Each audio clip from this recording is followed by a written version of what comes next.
Ako nga pala si Kuya Mike, isang OFW dito sa Middle East. Kasama ko rin dito ang aking pamilya. Mahilig ako mag-isip ng iba't ibang pamamaraan para makapagtanim kami dito sa rooftop. At ngayon ay magluluto tayo ng pinakbet gamit ang mga napitas nating gulay dito sa paligid lang ng ating rooftop garden. Hello po, good morning!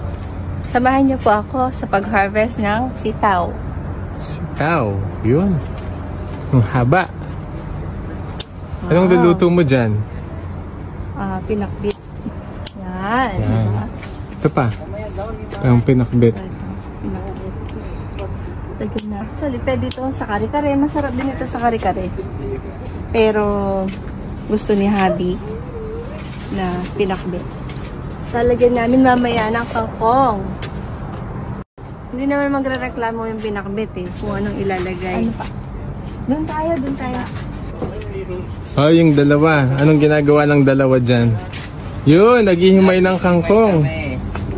Hello, kaway-kaway mga boys. Dito galing yung ating mga kangkong na hinihimay nila. Ito, dami. Itataba, oh. Wash mo, Mir. Yun, shower hose. Ang palaya pa. Actually, ito, mga kalabasa. Yung mga kalabasa. Yan, no? Ay, ito pala yung kalabasa. Ito, oh, yung mga dahon. Ito yung upo. Ito. Look, right side. Ayun. Upo. Ang cute ng upo. Mukha siyang bote. Kaya siya tinawag na bottle gourd. Ayun naman, ang palaya. Nalito na ako sa ano. Kasi nag-mix sila eh. Tulad nito, may ampalaya. Palaya. Ito naman ay... Ito naman patola. Look, ito. Ito pahaba. Patola. Kuha ka ng konting pechay. Gusto kong lagyan ng pechay. Yung ating gulay. Ang lutong, no?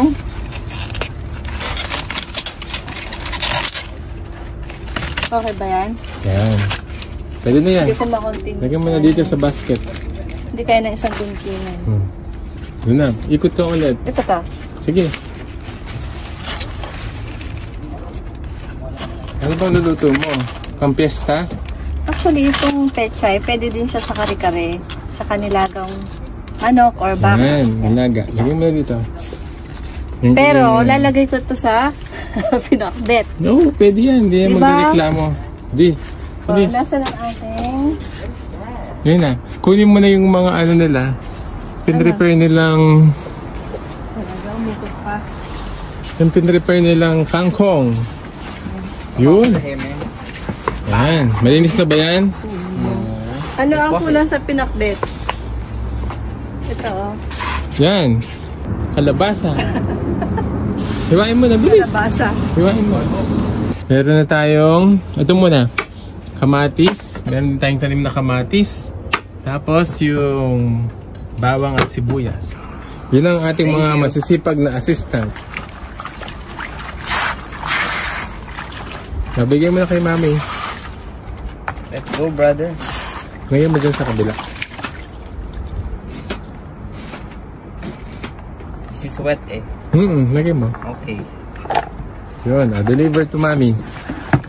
Galing lang yun. Tanggalin lang yung dulo. Yan. Yun, ganyan ba kahaba? Pwede na yan. Sige. Depende kung ano ang Yun. prefer mo. Ito yung lalagyan ni Ken. Sukat. Yung ampalaya albino. Kulay yellow-green. Ganito ang kulay. Yun o, Kutsara. ganda. Kanyang please get kutsara na. Yes, mother. Kasi tatanggalin natin to. Pechay naman, at saka kangkong.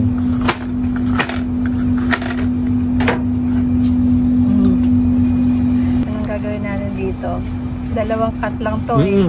Kasi kapag naluto ito, hindi mo na makikita kapag kinat mo ng maliit. Okay. Okay, we're hungry.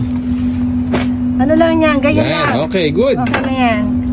Meron ka nakakalimutan. Anong kulang natin na gulay? Eggplant. Yun, eggplant. Kunin mo na yan. Okay. Naanin na natin yung iba eh. Actually, ano to? Yan. Kunin mo na yan. Tusok mo to. Yan. Tapos hatiin mo lang sa gitna. Tingnan ko nga. Okay lang ba? Maliit pa. Oo, naanin na yung iba. Yun. Ang bango-bango. Ang bango-bango ng paggisa. Yun. Ano inuna mo? Sibuyas, bawang, tsaka chicken, and then tomato. Tapos konting patis. Ang palasa. Tsaka paminta mamaya. Actually, pwede na lagyan ng paminta. Para sa chicken. Yun, seasoning. Tapos, bagoong. Oo.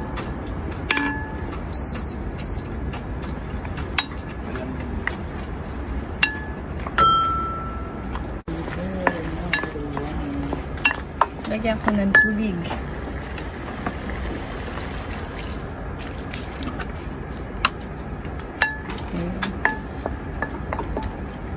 Yun! Just dump everything. Pausok. Yun, sitaw at ano yan? Kataan. Ang palaya. Nililoko mo kay Emir, ha? Makanta siya ng bahay kubo. Diba, Yun, no? sarap. Hindi, wag natin haluin kasi wag. Ang palaya. Ay, ano yan? Kalabasa. Tapos, talong. Galing yan Wala, sa wala. garden. Lahat na. Yun. Todo na to. Sarap, oh. Kita mo naman yan. Fresh na fresh. Parang gusto ko nang kainin. Tikman nga. Parang gusto ko nang tumikim. Ito. Hindi pa. Very crunchy. Fresh Ito? na fresh, di ba? Malutong. Half cook. Di mo mapagpapalit Ang yan sarap sa ng French hotdog. fries. Mas masarap yung sitaw fries. Grabe. Bango. Unaamoy nyo lang po ang bango. Grabe ang bango. Lapit. Tikim. It's so yummy. Come here. Sarap. Pansahog lang binili natin, no? Manok. Gusto mo mag-alaga na rin tayo ng manok. Native, no? Native. Pwede. Kaso hindi ako marunong mangatay ng manok eh. Yun po, sana ay na-encourage kayo ng maikling video na to. At kung nakaabot kayo sa part na to, pwede nyo po bang i-comment kung taga saan kayo para naman malaman natin kung hanggang saan nakaabot ang video na to. At kung nagustuhan nyo po ito, pwede nyo po bang paki-like at paki-share na rin. Yun po, God bless and happy gardening. Follow us for more!